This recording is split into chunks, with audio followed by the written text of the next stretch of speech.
What's up, everybody? It's time for part 2 of the Twins Autograph PC Showcase videos.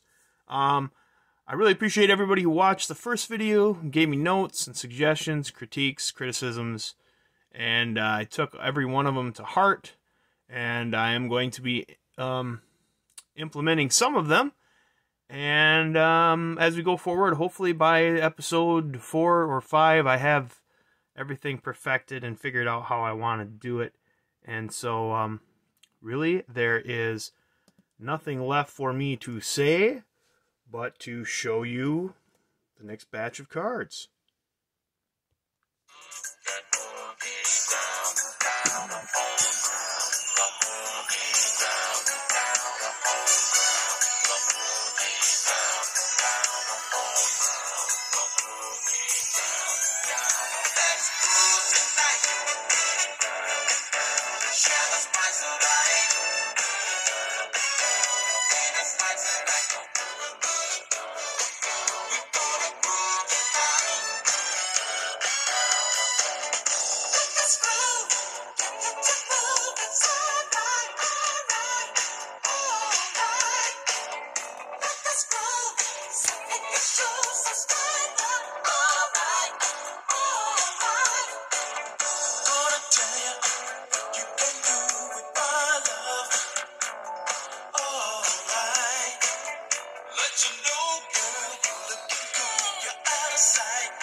Alright, so, if you haven't guessed it yet, the featured player of today's video is Mr. Don Baylor. Now, as you just saw in the last clip, he hit a big home run in Game 6 of the '87 World Series for the Twins, and it's the only home run he ever hit in a Twins uniform. So that's pretty cool. Now, I was 4 years old at the time of that video, so I don't remember it at all. I don't remember Don Baylor as a player. I think he retired after the 88 season. See, he has a unique autograph, but I have compared it to a few others. I'm pretty sure this is legit. I think this one will eventually go to Slab City and get slabbed. Purchased it on eBay not long ago, so quite a while after he died. So rather than rattle off a bunch of stats, I'll talk a little bit about the man. He was born in and grew up in Austin, Texas. He grew up in the 50s and 60s, and he was one of the first 3 African-American students to integrate Texas public schools. He was also the first African-American to play sports at Stephen F. Austin High School, where he played baseball and football, and he was offered a scholarship to be the first African-American to play for the Texas Longhorns. However, he refused and opted instead to pursue a career in baseball. And he was drafted by the Orioles in '67, and, at the time, the Orioles were a powerhouse team, and he was an outfielder coming up for a team that had 3 All-Stars in the outfield: Frank Robinson, Paul Blair, and Don Buford, and a decent backup, Marv Rettenmund. So really wasn't a place for him, but he was quoted as saying, "If I get into my groove, I'm going to play every day." And Frank Robinson read that quote out loud in the Orioles clubhouse, and from then on, Don Baylor was known as Groove. So, like I said, I don't remember him playing. I have vague memories of him as a manager. He was a manager for the Rockies and a couple other teams. I remember him a little bit from when he managed the Rockies, and I believe he won Manager of the Year one year. He's also an MVP, won American League MVP in 1979. So he's a great player. I mean, you can look up his stats. He was known for crowding the plate. That was one of the things he's known for. He's known for his aggressive base running. When he retired, he was the modern record holder for most times hit by a pitch. That record was later broken by Craig Biggio. But he once said, "My first goal when I go to the plate is to get a hit. My second goal is to get hit." So he definitely wasn't afraid of getting hit. And he said change-ups and curveballs were just like a butterfly, just like a light sting. But it was the fastballs that hurt. In fact, the worst hurt he ever got was he got hit by a Nolan Ryan fastball in the wrist. And he said that was the worst he ever felt from getting hit by a ball.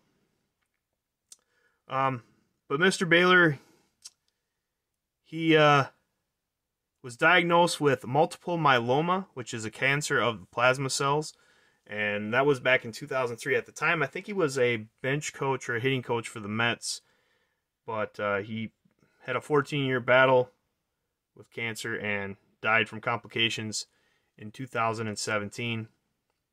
And Frank Robinson and Bobby Grich were among those who spoke at his funeral.